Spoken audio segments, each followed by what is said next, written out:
একটা বেকার ছেলের সবচেয়ে কষ্টের বিষয় কি জানেন?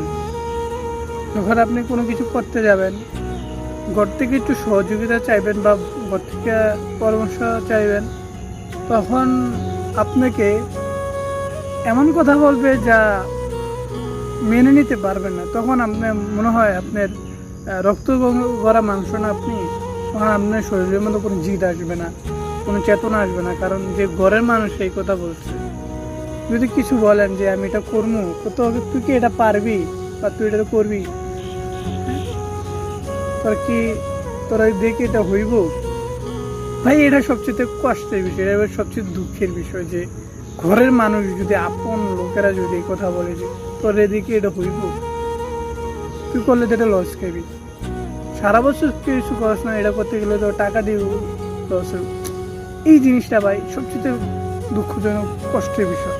এটা শুধু যারা বেকার আছে আমার মতো তারাই বুঝতে পারবে।